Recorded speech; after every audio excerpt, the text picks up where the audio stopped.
I am Daniella. I am a graphic and motion designer, 22 years old. I just graduated from college, so I'm pretty young. And I am Nigerian. I grew up in Nigeria. I was born in Houston, Texas, and I am talking about Black people being allies. Because I feel like a lot of Black people, I think we are divided. I think that the system and the teachings, education, both in Nigeria and in America, have been leading to so much ignorance, and I want to change that. So I came, open up. So I came into America in the year 2016, and when I came with a different idea. The first thing I noticed when I walked in was a particular day I was at the train station, and an African man was standing in front of me, and he went up to buy the ticket, and the African American woman was laughing at him because of his accent. And I remember I was very upset because I didn't understand exactly why. Because all I know is coming from a country with all these Black people, why would she be laughing at him for his accent? Um, so in African countries, we didn't even know that we were exploited. We knew we were colonized, but we didn't know what came with that. Talking about Nigeria specifically, I always call Nigeria an oil company for European countries because Nigeria was one of the many countries who had to sign something to get their independence. And now Nigeria and the education system, I went to high school in Nigeria and they taught us nothing about slavery in America. Um, the Ghanaian president Kwame Nkrumah came to America, went to Lincoln University to learn about Black slavery and things that happened to African Americans in America. Only that was the only way he was able to know what was going on in his country, realizing that white people were ruling the country, Europeans were ruling the country, and then he went back to Ghana in 1953 to fight for independence, and that was the first African country to get their independence. So that's the whole allyship thing that I'm talking about. We can learn from each other's experiences.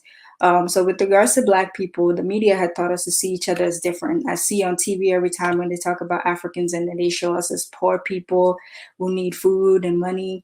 And I've heard a lot of my African American friends say they don't want to go back to Africa because they feel like going back to Africa means you're going to live a very poor life. And that is very, very untrue. There's a lot of rich people in Africa, but they don't show you that part. And in the media in Nigeria, I remember that they showed African Americans as thugs. Um, we hardly ever saw anything on TV like the Cosby Show showing us a African American middle class family. We had a different perspective of African American families, and it was after I came here and made friends that I saw the kind of African American families that I would see in Nigeria, the family with the mother and father, and yeah. So Black people, a lot of the colonization and the slavery has brought us to. We have a lot of trauma.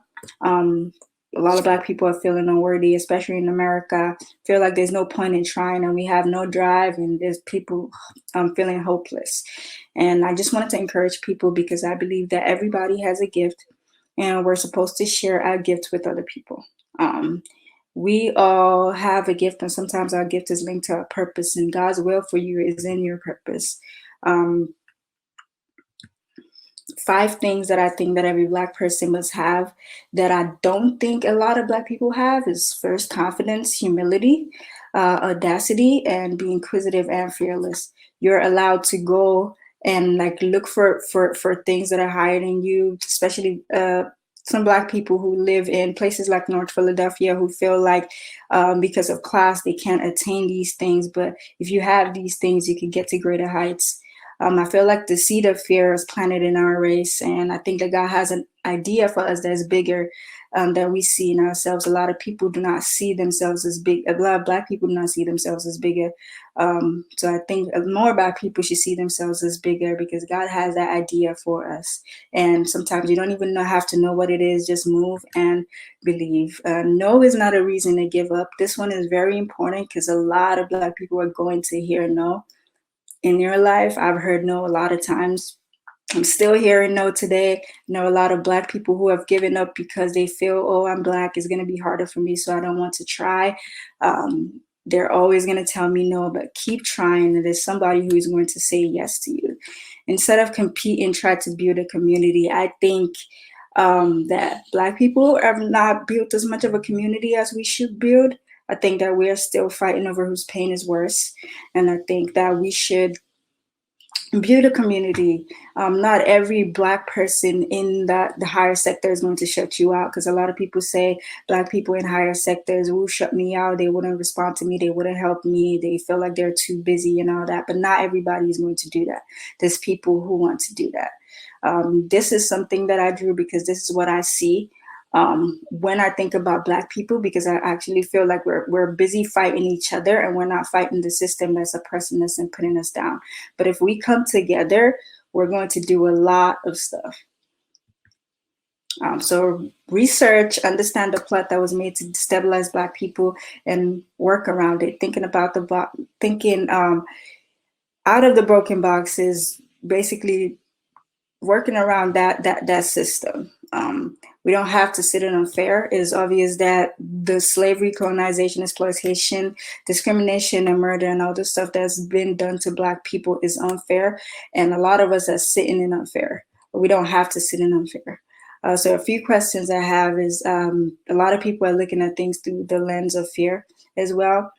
Are you able to see past the lens of pain and ask for help? Are you able to see past the lens of pain and help people out? Are you able to see past the lens of pain, not to judge yourself or anyone else? Are you able to see past the lens of pain and set higher goals for yourself?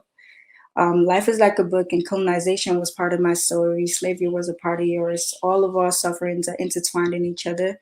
Your ancestors fought for you to get up, so don't sit in their pain.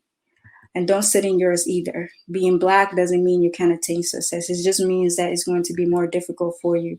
Know this and go for what you want regardless. A quote that I found is, the fear of hearing no is the genesis of self-enslavement. So I think that as Black people, we can achieve everything that we want to achieve, regardless of what the system tells us. Thank you. So this is my LinkedIn, my email, my website, and my Instagram. So you can reach out to me if you have any questions. And I could also recommend books and movies that you could watch as well.